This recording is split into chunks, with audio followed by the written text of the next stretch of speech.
Hello friends, welcome to Manu Law classes. Today in this newspaper we are going to do the important news from the Hindu edition of 9th January 2023. तो आज का जो newspaper है जहाँ पे हम लोगों को बहुत ज़्यादा फोकस करना है that is about the Joshimath. मैं ये थोड़ा सा डिस्कस करूँगा थोड़ा लेंथ में about the Joshimath. Uttarakhand is important Joshimath town जो यहाँ पे सिंकिंग हो रहा है। तो today we will also look at the geographical reason that why sinking is happening at Joshimath और इसके implications क्या हैं। Okay, and along with that we will also look at the interesting case which has developed in China about the fake Indian COVID medicines which are flooding the China's black market. We will do that also. Along with that हम जब आगे बढ़ेंगे so we will look at census, that why census is important in country like India. census क्या data हमें provide करता है, वो हमारे सोशो इकोनॉमिक डेवलपमेंट से लेके पॉलिटी तक क्यों वो इम्पोर्टेंट है, and why it should not be delayed, and we will see into that in editorial. Then हम थोड़ा सा आगे बढ़ेंगे, we will see about the rising diabetic cases in young generations, in young people in India. There are several states where this proportion is very high, so we will look at that also. That is type 2 diabetes. And then we will do Kevin McCarthy, now who has recently been elected as the Speaker of the US House of Representatives. उनके बारे में हम देखेंगे. And then the UGC regulation related to establishing of foreign universities campuses in India. So let's start. पहला है कि that the PMO, यहाँ पे पीएमओ का फुल फॉर्म है prime minister's office. So PMO review situation in sinking Joshimath town. ठीक है, तो जोशीमठ जो है ये बहुत ही फेमस पिलग्रिमेज सेंटर है. It is in Chamoli district in Uttarakhand. ठीक है ना, चामोली डिस्ट्रिक्ट इन उत्तराखंड. अब ये जो जोशीमठ है अगर आप देखेंगे तो it is a gateway to other pilgrimage towns like Badrinath. ठीक है, एक बद्रीनाथ हो गया. देन हेमकुंड साहिब, हेमकुंड साहिब एक ये हो गया. देन औली. ठीक, ये जगह भी न्यूज़ में था, औली इन उत्तराखंड, क्योंकि यहाँ पे युद्ध अभ्यास एक हाई एल्टीट्यूड एक्सरसाइज होता है इंडिया और यूएस का. तो 2022 का ये जो युद्ध अभ्यास एक्सरसाइज है ये औली उत्तराखंड में हुआ था. And then Nanda Devi valley of flowers. ठीक, so it is gateway to this things, this 4 important sites. Valley of flowers, Nanda Devi, it is one of the UNESCO recognized biosphere reserve in India also. Okay, along with that यहाँ पे Joshimath is also a home to army's cantonment, especially which is very close to India-China border. तो अब जोशीमठ की बात अगर हम करें, ठीक है ना, तो जोशीमठ टाउन को किसने एस्टेब्लिश किया था? तो जोशीमठ टाउन जो है आदि शंकराचार्य, आदि शंकराचार्य ने इस टाउन को as a pilgrimage centre establish किया था, आदि शंकराचार्य. अब यहाँ पे अगर हम इसकी ज्योग्राफी की अगर बात करें जोशीमठ का, तो Joshimath it is located in you can से कुमाऊं हिमालय. ठीक है, कुमाऊं हिमालय किसको हम कहते हैं, वो part which comes between river Sutlej and river Kali. तो it is located in Kumaon Himalaya. अब जोशीमठ का जो अगर आप जियोलॉजी देखेंगे तो वो बहुत ही फ्रेजाइल है. फ्रेजाइल का मतलब हो गया कि सबसे पहले तो it is located in Himalaya. तो Himalaya itself it is a young fold mountain. ठीक है, हिमालय को हम क्या कहते हैं, यंग फोल्ड माउंटेन. तो उसके साथ साथ और कौन से यंग फोल्ड माउंटेन्स हैं वर्ल्ड के? So it is like Andes in South America, which is the longest mountain range in the world. Then we have Rockies Cordillera in North America. Himalaya खुद young fold mountain है. Atlas mountain in Africa, that is also a young fold mountain. So what I mean to say with the young fold mountain is that this young fold mountains they have been recently formed. अगर हम अर्थ की geological history को देखेंगे तो they have been recently formed. उसके बाद आप अगर हिमालय की बात करें तो Himalaya it is unstable also. ठीक है ना, अनस्टेबल क्यों मानते हैं हम हिमालय को? Because the Indian plate it they are moving towards the Himalaya and it is making them very unstable. मतलब यहाँ पे अर्थक्वेक काफ़ी ज़्यादा आते हैं. तो अगर आप जोशीमठ को खुद देखोगे तो ये सिस्मिक जोन 5 में लोकेटेड है. तो it is means that is very highly earthquake prone area. Second thing is कि जो जोशीमठ खुद है ये एंशियंट लैंडस्लाइड के साइट पे लोकेटेड है. एंशियंट लैंडस्लाइड जोन पे ये लोकेटेड है, मतलब कि यहाँ से लैंडस्लाइड्स होते रहे हैं. फाइन. उसके बाद जोशीमठ खुद डेब्रिस पे लोकेटेड है. फाइन, डेब्रिस के ऊपर ये लोकेटेड है, मतलब एक क्लियर आप सॉलिड ग्राउंड नहीं है, डेब्रिस थे जो which was brought down by reverse. Okay, उसके ऊपर जोशीमठ टाउन जो है वो एस्टेब्लिश हुआ है। अब हुआ क्या है, रिसेंटली क्या हुआ है कि अगर आप देखेंगे लैंडस्लाइड, एक तो लैंडस्लाइड जोन पे लोकेटेड है। अब रिसेंटली क्या हुआ है, क्लाइमेट चेंज की वजह से वेरी हाई रेनफॉल, ठीक है, उसके बाद steep rivers which are causing toe erosion, ठीक है, fine, along with that expansion of national highway 7, ठीक है, which has made the slope unstable. And the next factor is Tapovan Vishnugarh power project of NTPC. Means anthropogenic factors, they have made the situation very fragile in Joshimath, which is leading to sinking. Okay, तो ये रहा पूरा geography Joshimath का, ठीक। उसके बाद अब यहाँ पे members of the national disaster management authority NDMA, they are going to visit the town, that means today they are visiting the town to assess the situation and to advise the Uttarakhand government. Okay, so because of this geography, Joshimath, it is experiencing land subsidence, okay, and which has led to cracks on roads, houses, ठीक है। ये आज से नहीं हो रहा है, ये बहुत पहले से हुआ है, पर इस बार बहुत ज्यादा हो गया है। Okay, The next, fake Indian COVID medicines flooding the China's black market. तो यहाँ पे we are talking about Paxlovid, which is manufactured by Pfizer. तो जो चाइना के जो हेल्थ अथॉरिटीज़ हैं यहाँ पे they do not allow this drug to be sold in China. But China में क्या हुआ है कि after the removal of zero COVID policy which ended on December 17, there has been surge in cases. तो अब क्या हो रहा है कि ड्रग्स जो हैं, that is antiviral medicine, they are in shortage in China. So now the drugs like Paxlovid, okay, which is again an antiviral medication taken for treating COVID-19, they are now being available in the black market, which are fake Indian COVID medicines. Now let's have one liner that Gujarat Chief Minister Bhupendra Patel inaugurated the International Kite Festival 2023 in Ahmedabad. Now it is based on the G20 theme. ये भी देखिए यहाँ पे important हो गया G20 theme. G20 का theme क्या है, one earth one family one future, that is Vasudhaiva Kutumbakam, which has been taken from Maha Upanishad.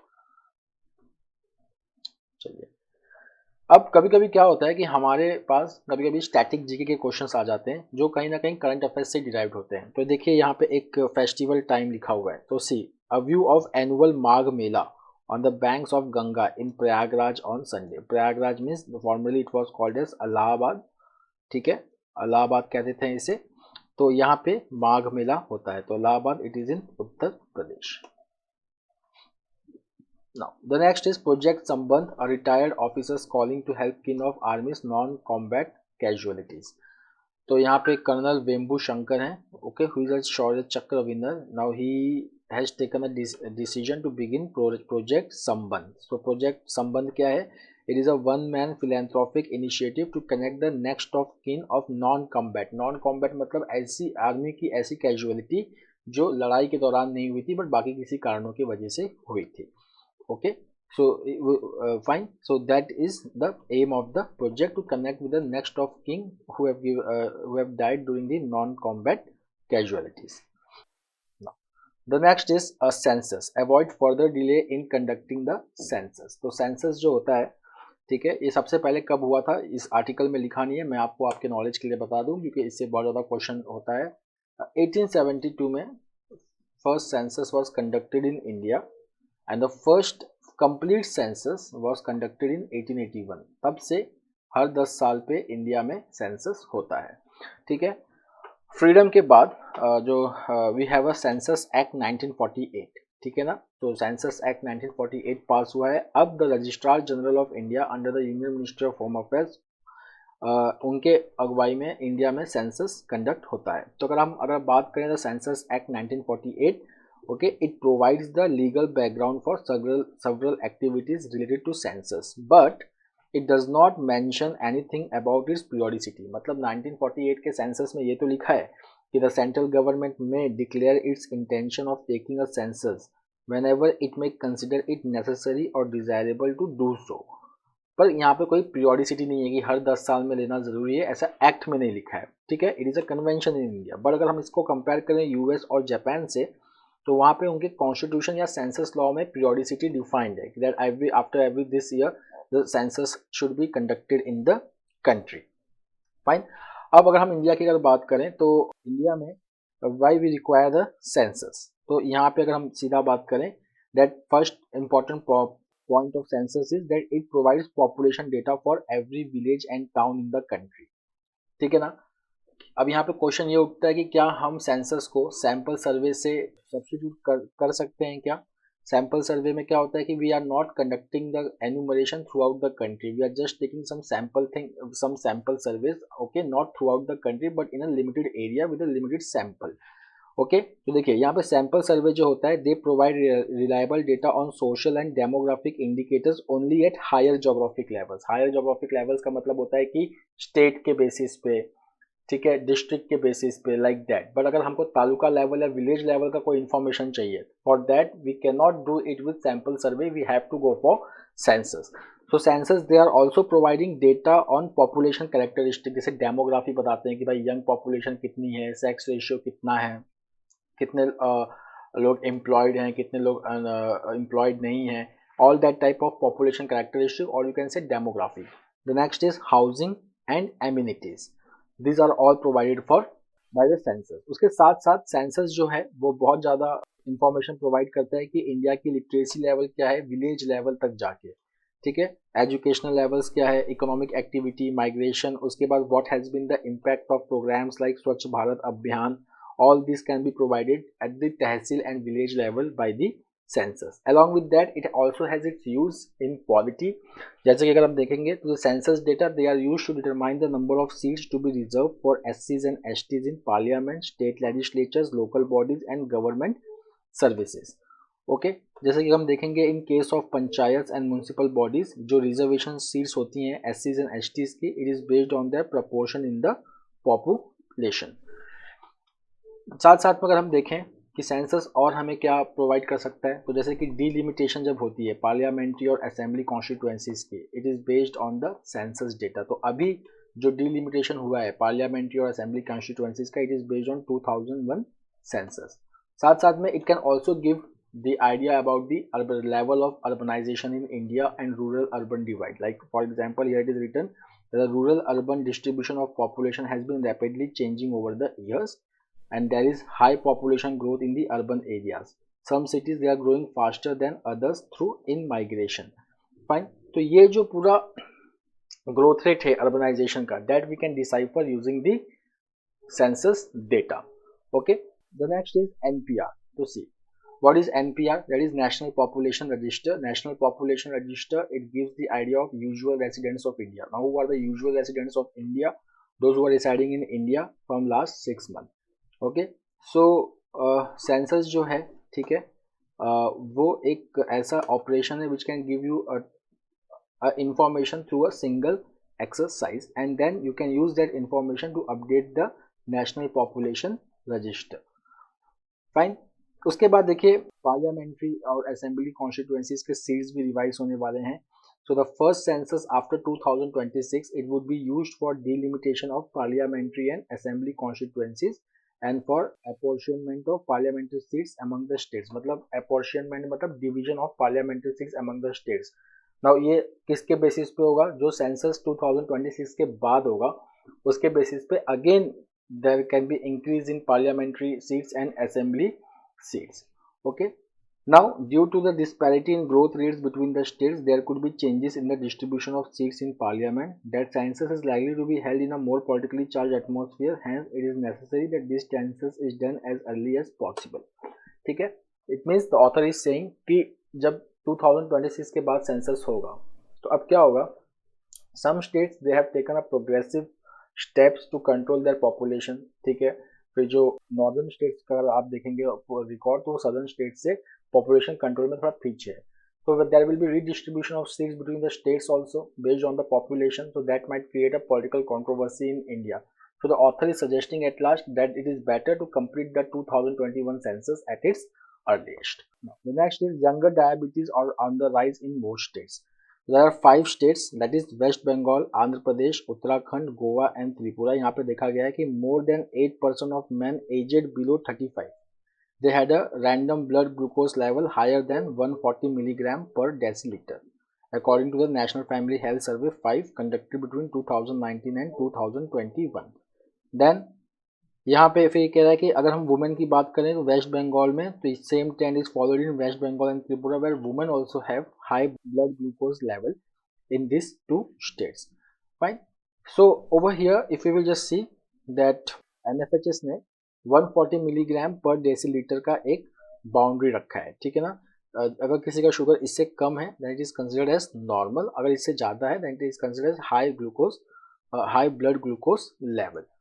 Okay, अब यहाँ पे जो सबसे डिस्टर्बिंग चीज़ है वो देखिए ये है, in 20 out of the 29 states the share of young man increased which have those who have the high glucose blood level. Okay, the next is gaining the gavel the role of the US speaker. So now यहाँ पे important ये है कि Kevin McCarthy, now Kevin McCarthy he belongs to Republican party, this is the same party to which the Donald Trump belongs. Okay, Republican party. तो US में mid term elections हुए थे, ठीक है, रिपब्लिकन पार्टी को स्लैंडर मेजोरिटी मिला है। तो now the US house of speaker is Kevin McCarthy. इनसे पहले नैन्सी पेलोसी थी, वो न्यूज में थी because she had visited Taiwan.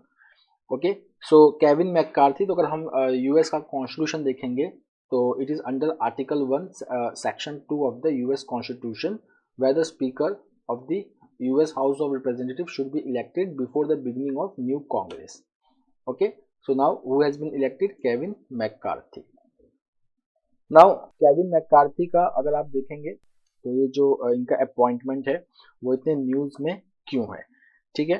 So if you will just see that अगर हम यूएस की हिस्ट्री देखें तो पहली चीज़ तो ये है कि that the speaker he is second in line for the presidency after the vice president. मतलब कि समझ लीजिए कि प्रेसिडेंट के बाद, ठीक है, अगर मान लीजिए प्रेसिडेंट का पोस्ट जो है वो सडनली वैकेंट हो गया तो उसके बाद कौन बन सकता है president? That is vice president for the remaining term. But समझो कि वाइस प्रेसिडेंट का भी पोस्ट वैकेंट है, कोई नहीं है, तब कौन प्रेसिडेंट बनेगा? Then speaker. Okay, US speaker, then he और she will be the president. Fine. तो अब यहाँ पे अगर आप देखेंगे कि अमेरिकन डेमोक्रेसी में पहले के जो दिन थे वहाँ पे स्पीकर्स जो होते थे वो अपने आप को, अपने फंक्शन को लिमिट करते थे just to oversee the presiding of the house. But now, if you will just see that they are pursuing a partition policy agenda favoring the majority control of the house. Okay, अब यहाँ पे अगर आप देखेंगे कि now why we are discussing this, तो if you will just see that president of US he is from Democratic Party, ठीक है, he is from Democratic Party, Joseph Biden और जो बाइडेन। फिर जो सीनेट, जो वहाँ का अपर हाउस है, that is also controlled by Democratic Party. Fine. But जो यूएस हाउस ऑफ रिप्रेजेंटेटिव है, नाउ दैट यू कैन से it is controlled by Republican party. तो अब ये रिपब्लिकन पार्टी से कौन है? Donald Trump. हमने कुछ दिन पहले ही डीएनए में किया था कि डोनाल्ड ट्रंप के ऊपर इन्वेस्टिगेशन कंप्लीट किया गया है और ये सजेस्ट किया गया है, रिकमेंड किया गया है कि इनके खिलाफ एक्शन लिया जाए, ठीक है। And then Donald Trump is also eyeing the next US presidential election. तो उस चीज़ में केविन मैककार्थी का जो है, जो प्रॉक्सिमिटी है उनका ट्रंप के साथ, वो यूएस हाउस ऑफ रिप्रेजेंटेटिव्स के फंक्शनिंग को इम्पैक्ट कर सकता है। वो कुछ ऐसे डिसीजंस ले सकते हैं जो ट्रंप के फेवर में जाए। The next is can foreign universities set up campuses in India now. So UGC का एक रेगुलेशन है which has announced that setting up, उस रेगुलेशन का नाम है setting up and operation of campuses of foreign higher education institutions in India.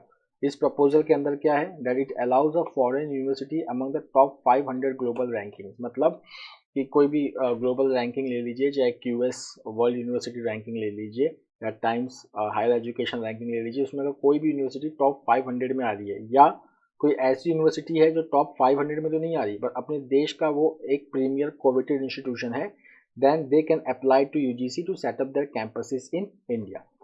Now यहाँ पे अगर हम देखेंगे दैट यहाँ पे यूजीसी ने कुछ उनको छूट भी दी है, जैसे कि they can evolve their own admission process, these foreign universities, okay, and they can set up their own criteria to admit domestic and foreign students. They will also have the autonomy to decide its fee structure and they will face no caps that are imposed on Indian institutions. The only requirement is that the fee should be reasonable and transparent. Next, that they will have autonomy to recruit faculty and staff from India and abroad. Okay, The only thing is that they cannot offer any such program of study which jeopardizes or put in danger the national interest of India or the standards of higher education in India. Okay, then they will also be allowed for cross border movement of funds, जैसे कि यहाँ से fund उन्होंने यहाँ से जो भी पैसा कमाया वो अपने पेरेंट कंट्री में भेजना चाहते हैं, that this thing will be allowed. Now, what is the history of bringing foreign universities in India? So it starts from 2010. That is, in 2010, the UPA-2 government, they brought the Foreign Educational Institutions Bill, which was not passed because some of the parties like BJP, Samajwadi Party and left parties, they opposed it. It may lead to Western influence on Indian ethos. Okay. Now, what are the certain challenges to this proposal? So see, यहाँ पे रवनीत पावा है, vice president and CEO of the Deccan university. She has said that if foreign institutions want to hire foreign faculty to offer students a differential, मतलब कुछ अपने तरीके से, then where will we get them from. वो कह रहे हैं कि अगर हमको फॉरेन फैकल्टी चाहिए तो हम फॉरेन फैकल्टी कहाँ से लाएंगे. Secondly, while India wants to be a global destination for higher education, what about the infrastructure to support the ambition? That is the second challenge, that is infrastructure. Third, कि Indians जो हैं वो they have the, जो वो बाहर जाते हैं पढ़ने के लिए तो साथ साथ में उनका एक और भी एम होता है, that is to go abroad to live there, okay, to settle there. So will they still continue to do so? क्या अगर फॉरेन यूनिवर्सिटी इंडिया में आ जाती है पर यहाँ पे इंडियंस का एस्पिरेशंस क्या है, इंडियन स्टूडेंट्स का, कि उनको बाहर सेटल भी होना है.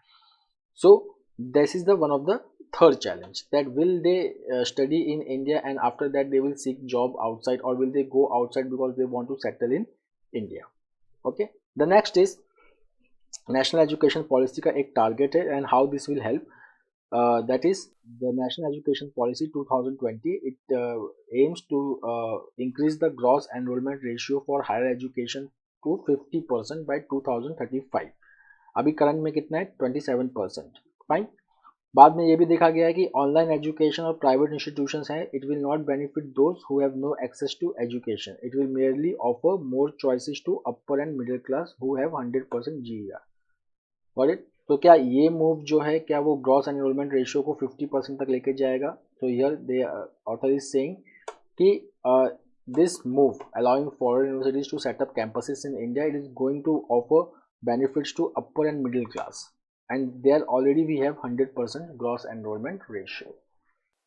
The next is single woman denied abortion. तो यहाँ पे एक मुंबई का केस है, ठीक है, that she wanted to seek safe abortion but she was turned away by the doctors from the 2 hospitals and her pregnancy has crossed 20 weeks. ठीक.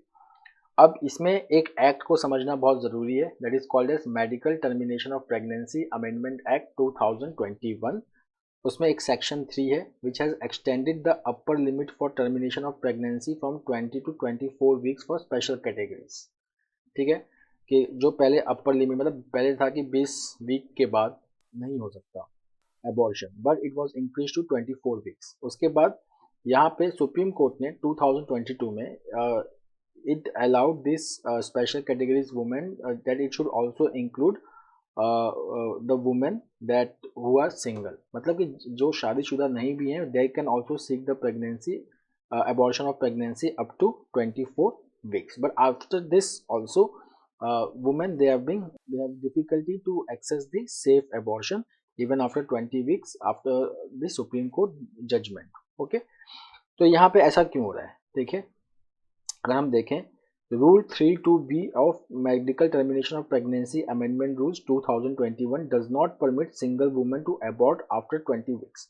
Single women जो है वो अबॉर्शन करा सकती हैं 20 वीक तक, बट उसके बाद नहीं, according to rule 3B. But supreme court judgment ने ये जो रिलैक्सेशन है वो निकाल दिया था, मतलब सॉरी, ये जो रिस्ट्रिक्शन है इसको सुप्रीम कोर्ट ने निकाल दिया था. ठीक है ना.